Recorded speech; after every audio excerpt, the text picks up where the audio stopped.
Hi everyone, welcome to for you channel. ఈ వీడియోలో చూపిస్తున్నటువంటి ఈ కర్రీ అనేది మనం సొరకాయ అలాగే శనగపప్పుతో చేసుకునేటటువంటి కర్రీ. ఈ కర్రీ మనకు దోశలోకి, చపాతీలోకి, రైస్లోకి, ఇడ్లీలోకి కానీ, ఉప్మాలోకి కానీ, పొంగల్లోకి కానీ దేనిలోకైనా సైడ్ డిష్గా చాలా బాగుంటుంది.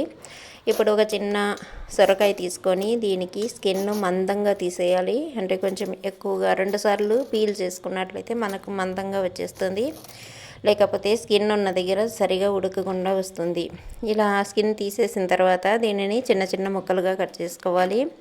సొరకాయ అనేది మనకు హెల్త్కి చాలా చాలా మంచిది. ఎందుకంటే వాటర్ ఎక్కువగా ఉంటుంది కాబట్టి ఇలాంటివి మనం సమ్మర్లో కానీ, కొంచెం ఎండ ఎక్కువగా ఉన్న రోజుల్లో కానీ ఇలాంటి కర్రీస్ని తీసుకున్నట్లయితే మనకు వాటర్ అనేది బాడీకి ఫుల్గా ఉంటుంది.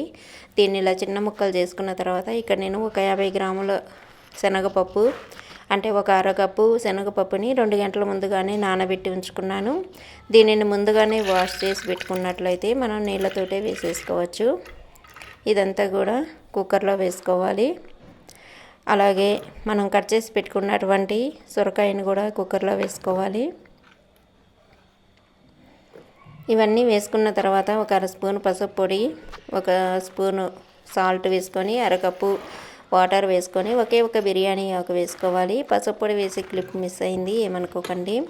ఇప్పుడు కుక్కర్ మూత పెట్టుకొని 2 విజిల్స్ రానివ్వాలి.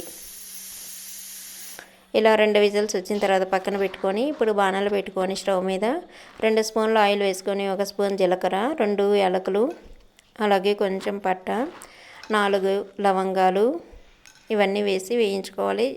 ఇవన్నీ చిటపటలాడిన తర్వాత ఇందులో 2 సన్నగా కట్ చేసి పెట్టుకున్నటువంటి పచ్చిమిర్చిని ఇందులో వేసేసుకోవాలి. ఇవి లైట్గా వేగిన తర్వాత ఇందులో చిన్న అల్లం ముక్క, 1 ఇంచు అల్లం ముక్క సన్నగా తరుక్కొని వేసుకోవాలి. ఇందులో ఎటువంటి వెల్లుల్లి కానీ, వెల్లుల్లి పేస్ట్ కానీ వేయట్లేదు.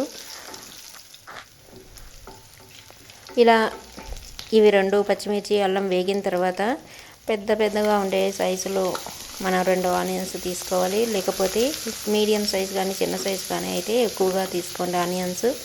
1 కప్పు సన్నగా తరిగి పెట్టుకున్నటువంటి ఆనియన్ని వేసుకొని పచ్చివాసన పోయే వరకు వేయించుకోవాలి. ఆనియన్ ఎంత ఎక్కువ వేస్తే అంత బాగుంటుంది, కానీ పచ్చివాసన వచ్చినప్పుడు ఈ కర్రీ బాగుంటుంది. బాగా వేయించుకోవాలి. మనకు కలర్ చేంజ్ అయినప్పుడు ఇందులో ఒక అర స్పూను సాల్ట్ వేసుకోవాలి.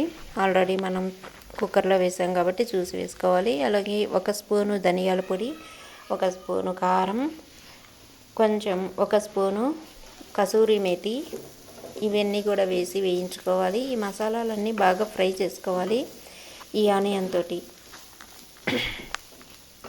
ఇవి బాగా ఫ్రై అయిన తర్వాత మనం 2 పెద్దవిగా ఉండేటటువంటివి అయితే 2 టమాటాలు కానీ, మీడియం సైజులో ఉండేవైతే 4 టమాటాలు కానీ తీసుకొని సన్నగా కట్ చేసుకొని వేసుకోవాలి. ఇవన్నీ కూడా చాలా చిన్నవిగా కట్ చేసుకున్నట్లయితే మనకు త్వరగా ఉడికిపోతాయి. అలాగే మంచి టేస్ట్ కూడా వస్తుంది బాగా ఫ్రై అయినప్పుడు. ఇవన్నీ బాగా గుజ్జుగా టమాటో మెత్తగా అయిపోయే వరకు ఇలా వేయించుకుంటూనే ఉండాలి. ఇందులో అయితే ఎక్కువ ఆయిల్ అయితే పట్టదు ఈ కర్రీ. ఇది వేగిన తర్వాత మనకి ఇప్పుడు కుక్కర్ అనేది చల్లారిపోయింది. ఇప్పుడు మనం దీన్ని చూసినట్లయితే శనగపప్పు అలాగే సొరకాయ 2 కూడా మెత్తగా ఉడికిపోయి ఉంటాయి. మనం కుక్కర్లో పెట్టి ఏదైనా ఉడికిపోతుంది కదా. సొరకాయ అయితే ఇంకా ఈజీగానే ఉడికిపోతుంది. ఇవన్నీ కూడా ఇప్పుడు ఇంకొకసారి కర్రీని కలుపుకొని ఈ కుక్కర్లో పెట్టుకున్నటువంటి సొరకాయ పప్పు దీన్నంతా కూడా వేసేసుకోవాలి. సొరకాయని ఎప్పుడు సాంబార్ లాగా, కర్రీస్ లాగా కాకుండా ఇలా కొత్తగా కూడా చేసినట్లయితే మన వాళ్ళు కనుక్కోకుండానే తినేస్తారు ఇది ఏంటనేది. ఎప్పుడైనా పిల్లలకి సొరకాయ తినమంటే ఇష్టపడకుండా ఉన్నప్పుడు, అలాంటప్పుడు ఇలాంటి కర్రీ చేసి పెట్టినట్లయితే వాళ్ళు కూడా తింటారు. ఇప్పుడు ఇవన్నీ వేసుకున్న తర్వాత 1 నిమ్మకాయ అంత సైజు చింతపండు నానబెట్టుకొని దాని నీళ్లు తీసుకొని ఇందులో వేసేసుకోవాలి.